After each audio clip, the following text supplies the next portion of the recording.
Well, good evening, and good evening once again. Hi, hello. My name is Pebbles, founder of Missing, Lost, and Traffic, founder of Lured, Lost, and Unsolved. I would like for you, and you to share this live stream. I would love for you to share this live stream with your family members. I would love for you to share this live stream with your friends. I would love for you to share this live stream to your stories. I would love for you to share this live stream to any missing person groups that you are a part of at this time.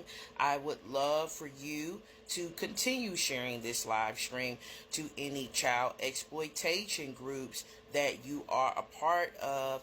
Thank you so much, Christina, sharing from Milwaukee. So thank you so much. I want you to continue sharing this live stream to any human trafficking groups that you are a part of. I want you to continue to share, and share once again. Any sex trafficking groups that you are a part of, any unidentified person / missing person groups, they are equally important.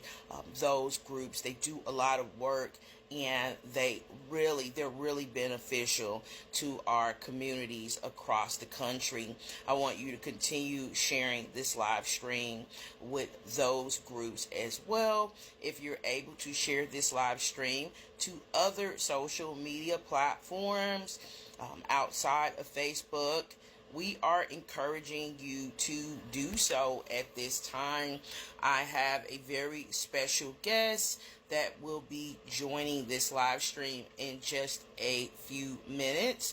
I am expecting Mr. Fitzgibbons to join this live stream at 10 p.m. Eastern Standard Time, which would be 9 p.m. Central Standard Time. So I am expecting him to join this live stream. He is a private investigator, a very seasoned private investigator for USPA Nationwide Security.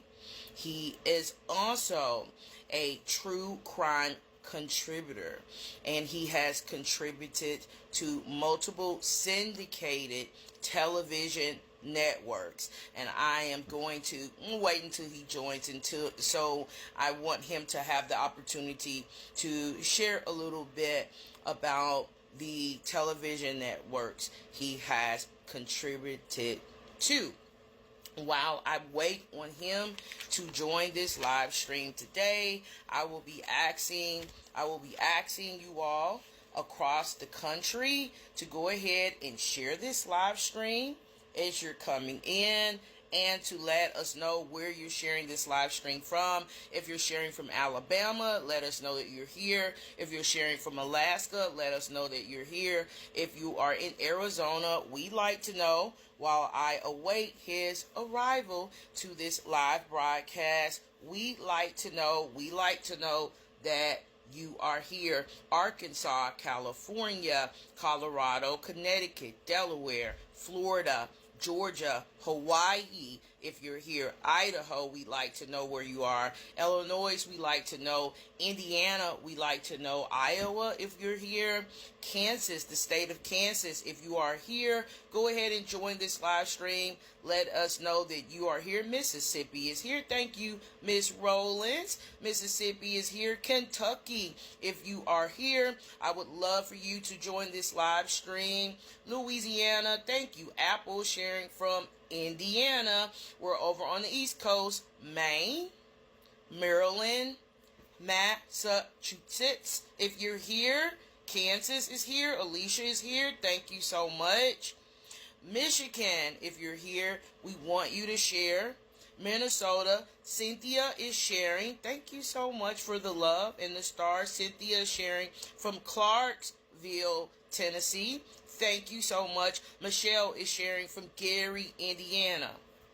Minnesota, if you're here, we want you to share. Nia is here sharing from Illinois. Thank you so much. Mississippi, if you're here, we want you to share. Missouri, if you're here. Montana, where are you? Nebraska, where are you? New Hampshire, back over on the East Coast, where are you? New Hampshire again.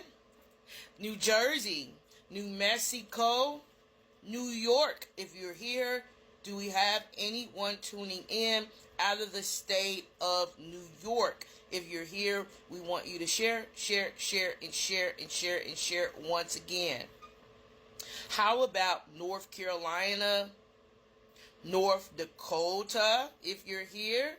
Thank you. Lorraine sharing from Gary, Indiana. Thank you. Michael sharing from Gary, Indiana. Ohio, if you're here, we want you to share the state of Ohio. Thank you, Miss Burton, sharing from Georgia. We really appreciate your taking time out of your busy schedules. Many of you are preparing for a long day at work, so we thank you for tuning in right now. Kay Gibbs sharing from Crown Point, Indiana. If you are in Oklahoma, in the state of Oklahoma, we love for you to share this live stream. We love for you to share this live stream. Oregon, if you're here, we want you to share. It is now 9:56. It is now 9:56 Eastern Standard Time. It's possibly 8:56 Central Standard Time. Yes. So thank you so much for sharing. Vanessa, if you're here, we love for you to be here, first of all, and we thank you for sharing. We want to see shares by your names. Oregon, if you're here, please share. Mississippi is sharing again. Vanessa is sharing from Gary, Indiana. Pennsylvania, Rhode Island, South Carolina, South Dakota, Tennessee, Texas, Utah, Vermont, Virginia, Washington, West Virginia, Wisconsin. If you're here, let us know. Thank you, Nash, sharing from Gary, Indiana. Thank you, Latasha, and thank you, prayers. I believe they're always needed, and I do believe that prayer works. Thank you. Wyoming, if you're here, let us know if you're here. Anyone on the East Coast, West Coast, wherever you are. Thank you, Miss Burton. I see your prayer hands. District of Columbia. District of Columbia. Thank you, Miss Nash, once again. If you are watching, if you're tuning in from the District of Columbia, it is now 9:58 p.m. Eastern Standard Time. It is now Nadia sharing from Gary, Indiana, 9:58 p.m. Eastern Standard Time. I'll call some states out once again. Illinois, we love for you to be here. Indiana, we love for you to be here. Iowa, Kansas, Kentucky, Montana, New Jersey, New Mexico, Florida, or Delaware, or Connecticut, or Colorado, or California. A lot of California followers have been praying for Ja'Niyah's safe return. And we thank you. And you have been sharing as well. I want to acknowledge that. I want to acknowledge everyone across the country. Arkansas, Arizona, if you're here. Mississippi, if you're here. The state of Michigan. Virginia, Pennsylvania, Rhode Island, South Carolina, South Dakota, Tennessee again, Texas once again, Utah, where are you? Vermont, we like to know where you are. We like to know. It is now 9:59 p.m. Eastern Standard Time. 9:59 p.m. The state of Washington, West Virginia, Wisconsin, Wyoming, District of Columbia, District of Columbia. Hammond, Indiana is here. Thank you. Is it Woodbury? Thank you for sharing, and thank you so much for caring. Thank you so much for caring. We are waiting for Mr. Fitzgibbons to join this live stream. So thank you all. Lydia is sharing and tuning in. Some of you are tagging others. We encourage that. Go ahead and tag them now. In a moment, I expect that there will be a request being sent. There's a little guy at the bottom there, and I do expect, I can't talk on live right now because I'm expecting another guest to join this live. Lydia.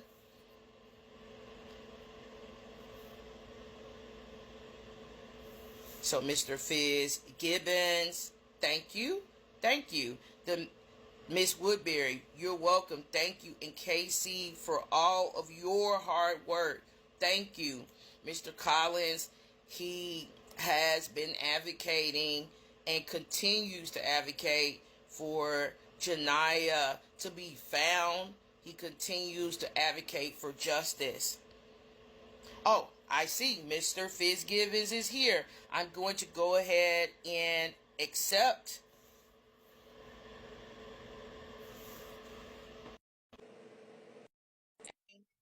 You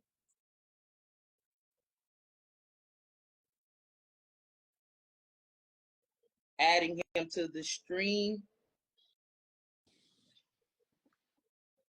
Hello, how are you? Can you hear me and see me clearly? Hey, good evening, Pebbles. I can hear you perfectly fine. Can you hear me? Yes, I can hear you perfectly fine as well. I thank you so much for taking time. I know you are really busy. You've had a long day. So I thank you so much for taking time out to join this stream today. And I hope I gave you a great introduction just to share a little bit more. I've taken some notes. From what I've learned, you are a private investigator with USPA Nationwide Security, which is a national firm that provides investigative services, armed security, and executive protection and intelligence services. Also, pro bono, which I thought was wonderful, your team, your organization provides services to families of missing women and children throughout the U.S. And I learned, have done some independent research that you are a regular contributor to various top syndicated television networks. So I am just, I'm just glad to have you here, really. Hey, If you, yeah. no, Pebbles, I'll say, first of all, thank you for the invite. And, I've had just recently become familiar with your work, and I want to applaud you for everything that you're doing. This is not an easy space to be in, and you've dedicated yourself to these families and these missing children and people. And it's really tremendous work that you do. So I'm honored to be here and share some thoughts on the case that I know that you've put in quite a bit of time along with Mr. Collins. Yes. I really applaud you both for all the work that you've done here. Thank you so much. Thank you. And I hope Mr. Collins is here. And so I'm so glad that you also mentioned him. He's put in an awful lot of work raising awareness as well. And so it is very difficult. Thank you. I know that you are limited in the time and the space that we have right now. If you could you just talk a little bit about, before we discuss, Ja'Niyah's disappearance, some of the television networks that you have contributed to? Yeah, certainly. So I've been fortunate. Well, I'll back up and say USPA Nationwide Security. You gave us a great intro there. We are a nationwide firm that provides private investigative services, private security services, be it for businesses or individuals, all around the country, nationwide. And our founder, Mike Evans, who started the company nearly 20 years ago, after he got out of law enforcement, he began USPA, founded it into what it is today. And Mike made a commitment that we have carried on to provide pro bono services to families of missing women and children. And that's a commitment that we continue to this day, where we're working actively anywhere from 5 to 7 cases on a consistent ongoing basis. And we provide, varying levels of service on these cases, be it reward money, intelligence, open source intelligence, data analytics, everything that you can imagine from the sphere of private investigative, right up into boots on the ground investigative work. So it's an honorable company, and an honorable mission that we share, with you, to serve these folks who have had really experienced the trauma that's unspeakable. So, I've had through that, really by chance have come across some amazing folks who cover these stories, like Nancy Grace. I've been honored to share a screen with her on a number of occasions, and her team, to spread awareness and advocate for these families and these cases that sometimes don't get the attention from other mainstream media outlets. And Nancy does an amazing job covering these cases and giving a voice to people, and these families that need a voice. And I've also worked a lot with Lauren Conlon and Jared Ferrantino at Primetime Crime. They're on YouTube, and they cover a number of cases as well. So, I've been very fortunate to be able to share the stories and analytics of some of these, analysis of some of these cases that haven't gotten a lot of coverage, quite frankly. So, I came across, I think we connected a couple weeks ago about this case. Yes. And, certainly a lot of things jump off the page right away. And, there are a lot of differences here, right? That Ja'Niyah's case can't be classified as a typical runaway case. That's the bottom line, right? And I think you and Mr. Collins and all the work that you've done and put out have really highlighted that. And, even if you just did a cursory review of this case on what's out there in the media right now, Ja'Niyah did not run away. This is as close to a fact as possible. What we're typically seeing in the case of a runaway, we're still tracking active cell phones, active social media, especially at her age. Friend networks are still talking.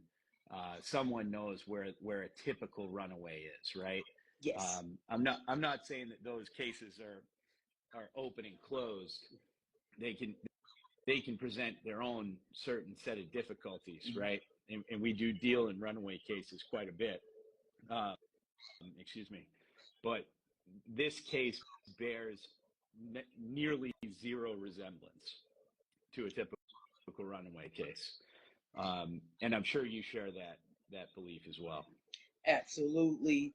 Thank you for weighing in and just sharing your perspective on the difference between Ja'Niyah's disappearance and, I would say typical or most cases whereas teens have run away or left home voluntarily. I'd like to know your take on the Gary Police Department handling of Ja'Niyah's disappearance. I would say within the first 30 days of her disappearance, based on what you know. And I want to be frank, my knowledge is somewhat limited on the case, right? Mm-hmm. I've had a chance to review a lot of what you guys have put out, yourself as well as Mr. Collins, and the publicly available reports. You know, I always hesitate to cast judgment on Mm-hmm. investigative efforts because I know that there's a lot we don't know about who they've interviewed, when they've interviewed them, what evidence has been obtained or collected and analyzed. So it's very difficult to take a temperature of what a police department is or is not doing during an investigation like this. Mm-hmm. Now, there are certainly pieces to this that, you know, for instance, you interviewed Ja'Niyah's biological father. Yes. He has indicated confidently that there was a report to him from a public entity that there was some pretty serious sexual abuse that had taken place. Yes. Okay. Now, in light of that, you, you know, you start to look at the complexity of this case in layers, right?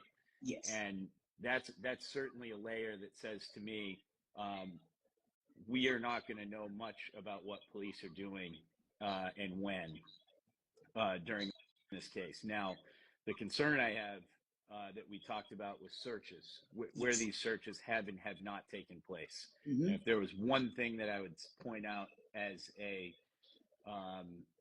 an area of concern with what's happened is more of what has not happened, right? That you know, you're saying, and I take you at your word for it, that there are areas in the immediate vicinity of the residence Ja'Niyah was staying at with her mother that have not been searched, Mm-hmm. and that's certainly a problem. Yes. Absolutely. And I would agree with you on that sentiment. We've spoken about this.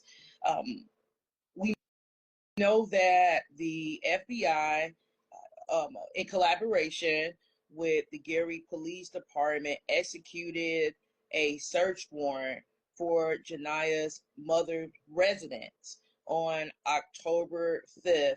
And I know that you are still doing a little bit of digging to learn as much as you can about circumstances, but I just would like for you to weigh in on contributing factors that may have possibly captured the attention of the FBI in this scenario here. Yeah, that's a great question, and I think that there's a pretty simple answer to this, right? If you do a basic search that anybody can do, there's a strong connection, her family to an organized crime entity. Okay, and I believe that that's probably the connection there. Now, we can read into that as much as we want. You know, I can make assumptions, you can make assumptions. At the end of the day, there are resources that these different units are going to have, either within the gang response team, the FBI, that law enforcement shares those resources to conduct a search, to analyze potential crime scenes, and the evidence gathered there in the execution of a warrant. So, you know, one side of the coin is we can immediately say, hey, you know, familial ties to organized crime is probably what brought that unit in. You know, I know that the media, the local media, were kind of towing the line, saying, you know, there was no connection to this. This was just a routine scenario. You know, it doesn't sound routine when you name it to me, but you know, it could be as simple as, hey, that team has more resources, better resources to collect evidence, or it could be as involved as those familial ties that anybody with a internet connection can find out pretty quickly. Okay. Thank you so much for just sharing that little bit of knowledge, a lot of knowledge really, with us. It helps me to get more insight into what's going on at this point, at this juncture, now that the FBI has gotten involved, possibly why they have gotten involved into the investigation of Ja'Niyah's disappearance. Multiple sources, some trusted sources, informed me that there were multiple children removed from Ms. McMichael's home. At the time the search warrant had been carried out, and I would like to know if, in your experience, from what you've seen, is it customary for the Department of Children's Services to, remove children from a parent who could possibly be a person of interest? I want to say possibly be a person of interest into the disappearance of a missing child. Absolutely, we see that all the time. When these search warrants are conducted, it typically, the person that's having their house searched is not aware that it's going to happen, as we all know. And as the search warrant is being conducted, it doesn't, the children being removed doesn't necessarily have any connection to Ja'Niyah's missing case, right? So we got to take 1,000-foot view here. Okay. The state of the home, there could have been other cases pending that said there couldn't be alcohol in the house, there couldn't be drugs, there couldn't be this, that, or the other. Whatever they find in that house that may or may not be connected to Ja'Niyah's case may have initiated that Department of Children's Services removing any children that were sleeping there. Okay. Thank you so much. Thank you so much for weighing in on your take on the removal or reported or alleged removal of her children. Is there any other, I would say, comment you would like to make at this time in terms of your thoughts on the overall investigation and the disappearance of Ja'Niyah? She's been missing more than 2 months, or she was reported missing more than 2 months ago. That's actually something I would like to talk about. There seems to have been, and I have my notes here, but quite a bit of time. One of the first things that we do as investigators when we're handling any missing case is we try to build what we call a pattern of life. Okay, what were Ja'Niyah's typical communication patterns? Where did she go? Where did she go to school? Who were her friends? Where did she hang out? What did she do for fun? Where did she eat? What did she eat? Who'd she eat with? What were any routine information about a pattern of life is massive for an investigation, right? For us to start to build who would have seen her, who would have known what was going on. And a very concerning thing to me is that her grandmother has pretty publicly stated that the last time that the extended family spoke with her was towards the beginning of June. Okay. Her reported missing date is August 11th, 2024. Okay. So that's obviously a 60-day gap that we're talking about here. Yes. Right. That's quite a bit of time.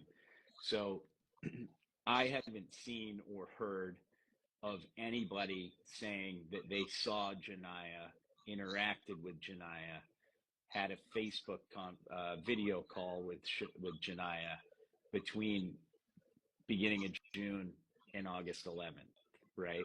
Yes. That would be something that I would be immediately looking into if I were actively working on this case, is trying to find anybody who had spoken with her in that 60-day period, and then verifying that to whatever extent possible.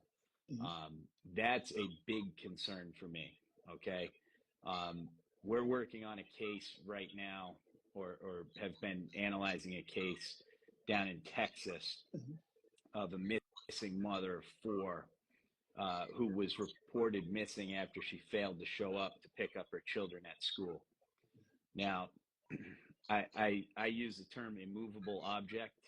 Okay, her picking up her kindergartner was an immovable object on the schedule, meaning people would have expected to see her Yes. at pickup for her kindergarten child. People would have expected to see Ja'Niyah. I believe you told me that it was the following day her school was set to begin. Yes. Okay, so that's of immediate concern to me that school ended, no one saw Ja'Niyah. Apparently, based on the information I have, school ended at the beginning of June. No one sees her, talks to her, and now the day before she's expected to appear at school, now she's reported missing. That's a big red flag to me. Okay. Yeah.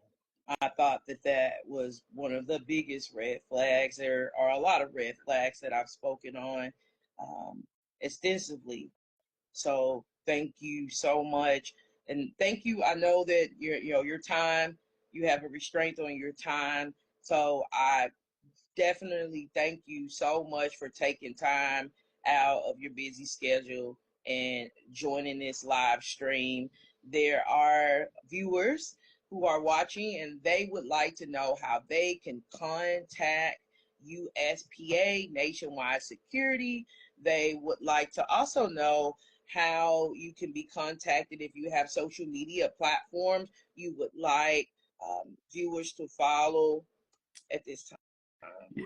Yeah, we can be found at uspasecurity.com, and we have a Facebook page. I'm not personally too public on any social media platforms, but you can certainly go to our website or find us USPA on Facebook, where we do post a lot of the cases that we're working on.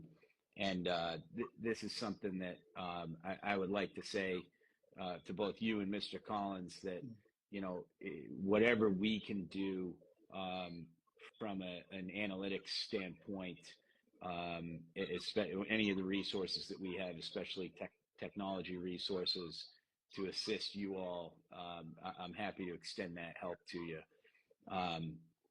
And hey, at the end of the day, this is a beautiful young woman who has just, I'm looking at a picture of her now, smiling, and a beautiful smile. You can see that she has such a beautiful soul, and I pray to God that she's found and that justice is had if she is indeed something bad has happened to her. So we are. I appreciate you, Pebbles, and Mr. Collins for all the work that you both have done. And please do reach out in the future so we can stay in touch, and I'll help you in any way that I can. I will definitely be talking with you off the record, behind the scenes, and thank you so much for extending that help. I have a rather anonymous private investigator, doesn't want to be public, helping me behind the scenes, help me uncover a lot of information. And so thank you so much for extending your help. We need all the help that we can get to just try to figure out, what has happened, or at least who were the last individuals that Ja'Niyah came in contact with before she went missing. Yeah, and I think in the way of, hey, what can the public do to help? Yes. Is, hey, keeping Ja'Niyah's story alive on social media is a huge thing. So what you're doing right now, Pebbles, is big, right? Because the more public knowledge and attention that's paid, the more resources from the police, the more effort gets put into it. I truly believe that. And then the second thing is, somebody knows something. Okay, yes. People talk at the end of the day. So if you're hearing something, if you know something, there are ways to anonymously make tips. It's 2024. We're coming up at the end of 2024 here. There are plenty of ways that you can make sure that your identity is not disclosed and you come forward with that information. You know, I know the Gary PD have an anonymous tip line. Yes. The FBI too. The FBI as well. Yes. So, you know, I would urge folks to have the moral courage to step forward and do that.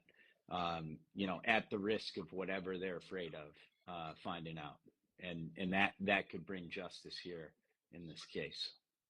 Absolutely. Well, thank you so much, and I would like for you to have a lovely evening. Thank you. You as well. Thank you, Pebbles. All right. Bye-bye. Thank you, everybody. All right. Thank you all for joining. You have been listening to Mr. Brian Fitzgibbons, and I just want to just give a recap of, you know, information about his experience and what he does in regards to missing persons and security matters. He is a very seasoned private investigator with USPA Nationwide Security, which is a national firm that provides investigative services, armed security, executive protection, and intelligence services. Okay. Mr. Fitzgibbons' team provides pro bono services to families of missing women and children throughout the United States. He has contributed to syndicated television networks, and he has contributed to the Nancy Grace crime stories, as well as Fox and Friends. So a lot of experience here, and we're just so delighted to have him join this live stream this evening. I will be posting this live stream and the conversation that we just had. I'll post it to TikTok and I'll post it to YouTube, so they are not out of the loop. I'm unable to post a lengthy stream on Instagram at this time, but I will post this conversation in case anything happens with Facebook. Anything happens, we know anything could happen. I want to make sure that you have other options for other platforms that you can go to. If you would like to watch a replay of the conversation that we just had, him weighing in on the disappearance of Ja'Niyah McMichael Rogers. Pebbles, founder of Missing, Lost in Traffic, is now signing.